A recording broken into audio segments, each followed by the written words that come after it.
The savanna stretched endlessly beneath the golden hues of the setting sun, a sea of rustling grasslands teeming with life. The air was thick with the scent of acacia trees and dry earth, punctuated by distant roars and the haunting cries of unseen predators. In the heart of this vast wilderness, Leila Mwangi, a renowned wildlife photographer, crouched behind the thick underbrush, her camera lens trained on a pride of lions as they feasted on a fresh kill. She had spent weeks tracking them, documenting their movements for an upcoming documentary on Africa's vanishing big cats. But something was off. Through her lens, she spotted an unfamiliar shape in the background, a shadow just beyond the feeding lions. It wasn't a scavenger. It was something larger, something unnatural. Her heartbeat quickened. She clicked the shutter, zooming in. But before she could get a clear shot, the shape disappeared into the tall grass. Leila pulled back from her camera, frowning. The sun was dipping lower, and she knew better than to linger too long in the wild after dark. She packed her gear and began the careful trek back to her Land Rover, parked a few miles away. The whole time, she felt watched. She wasn't alone. The next morning, in her lodge room, she transferred the photos to her laptop, flipping through the images with increasing curiosity. And then, there it was, the shadowy figure again. She enhanced the image. A creature stood in the distance. Not a lion, not a hyena, but something else. A hybrid of sorts. The realization made her stomach tighten. If this was a new species, it could change everything. But before she could process it further, a soft knock at her door pulled her out of her thoughts. She opened it to find a tall Maasai man in traditional robes, his expression unreadable. "You should not have taken those photos."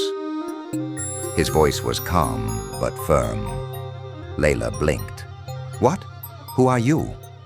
"Some things in the savannah must remain hidden." He didn't explain further. Instead, he handed her a small folded piece of parchment and walked away, vanishing into the trees before she could call after him. Inside, she unfolded the note. It was written in Swahili. "The night is listening. Leave before it sees you." Her pulse pounded. What the hell had she stumbled into? Determined, Leila reached out to an old friend, Dr. Ezra Kimathi, a conservation biologist who specialized in African predators. She arranged to meet him at a secluded research station deep in the bush. The next day, she drove out, her heart hammering in anticipation. As she reached the remote station, Ezra met her with a grim look.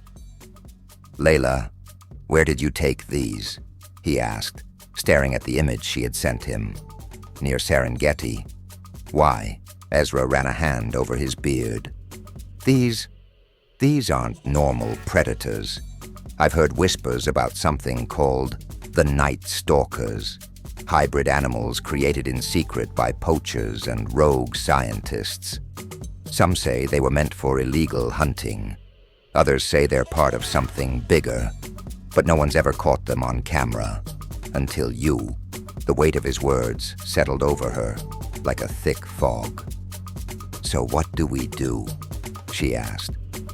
Ezra hesitated. "You don't understand. If someone sees these photos, if they know you have them, you'll be hunted, Leila." A loud gunshot cracked through the air. Glass shattered behind them. "Run." Ezra grabbed her arm, yanking her towards the back door.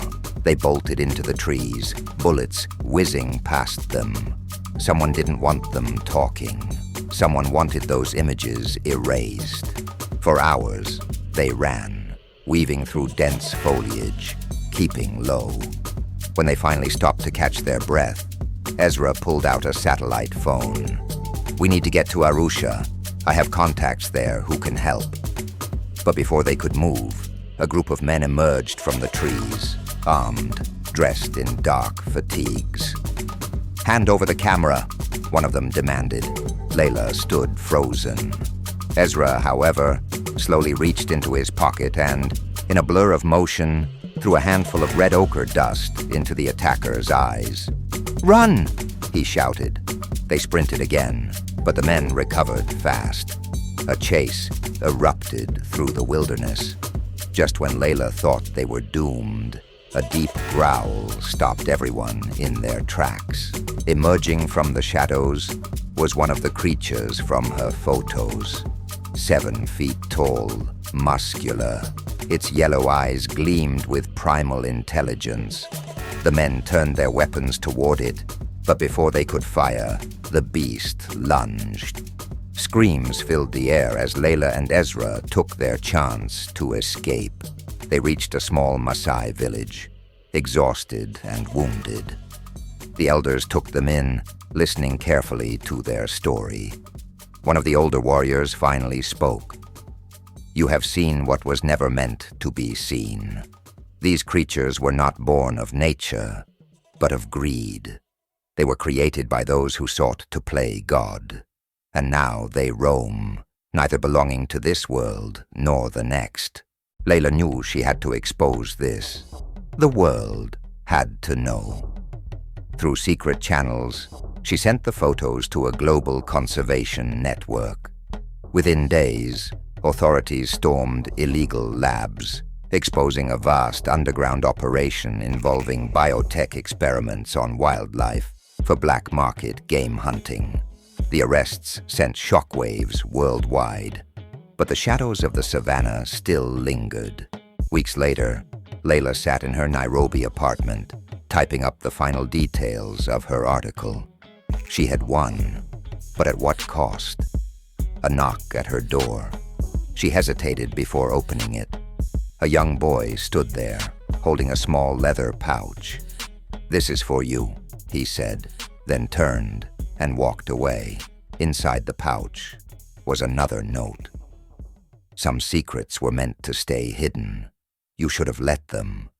And beneath it, a fresh photo of the same shadowed figure from the Savanna. Watching, waiting. Leila's breath caught. The battle wasn't over. The shadows were still out there, and they hadn't forgotten her.